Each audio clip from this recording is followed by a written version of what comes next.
না বিজেপি চলাইছিল, UPPL চৰকাৰ চলাইছিল আগত। এতিয়া আমাৰ কিন্তু না বিজেপি না UPPL না BPF মানুহ হিচাপে যিটো পাবলৈ যোগ্যতা আছে সেইটো পাবই। আমি প্ৰাৰ্থী নাচাম, মানুহ হিচাপে সমানে সন্মান দি পেলাই আমি যাব।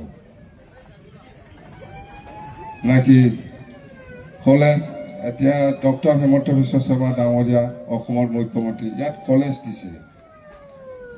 এই কলেজত কি অকল বিজেপি মানুহে পঢ়িব নেকি? সবে পঢ়িব না? সবে পঢ়িব না? বড়ো মানুহ শিক্ষা ল'ব, বেংগলীও ল'ব, অসমীয়াও ল'ব, বাঙালীও ল'ব, আদিবাসীও ল'ব, ৰাজবংশীও শিক্ষা ল'ব, হয় না নহয়? না আলাদা আলাদা বনাব দালানটো? সেইদিনা একজন কৈ বিৰাট খং উঠিছিল মই একজন মানুহ তাৰমানে এনেকুৱা কথা কয়, ৰাস্তাও BPFৰ কাৰণে বেলেগ, বিজেপিৰ কাৰণে বেলেগ বনাব লগা হয়। এনেকুৱা হয় স্কিমটো, এনেকুৱা স্কিম হয়। দালান এটাই হ'ব, এইটো বিজেপিৰ কাৰণে বেলেগ, BPFৰ কাৰণে বেলেগ দালান বনাব লাগে। এনেকুৱা হয় হা, জাতি এনেকুৱা হ'ব।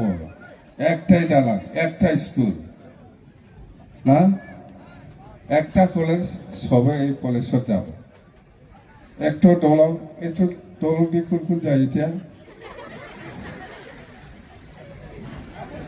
খালি BPF যায় নাকি? সবে যাইতো না? এইটোকে লাগে আমাৰ দে। তো সেইখিনি কথা।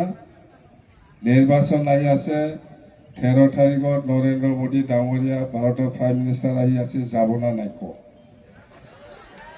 যাব না নাই? যাবতো? যাব আহিব, সবে ওলাই আহক। ইমান ভাল দিন আহি আছে আমাৰ 13 তাৰিখ মাৰ্চ, ভাৰতৰ প্ৰাইম মিনিষ্টাৰে আমাৰ BTC অঞ্চলত আহি আছে। আহা মানে আমি শুভ লক্ষণ পুরা রাখি দেই, কিবা একটাতো আমি পামেই BTC, এনেতো নাহে নহয় না, কিবা একটা দি যাব আমাৰ BTC বাকী ৰাইজৰ কাৰণে, হয় না নহয়? এইটোকে আশা কৰি আছো আমি। ওলাই আহক আপোনালোকেও। যাবতো? যাব না নাই? যদি না যায় অৰুণোদয় ইফালে হিন্দি দেই হ'ব। থ্যাংক ইউ, ধন্যবাদ।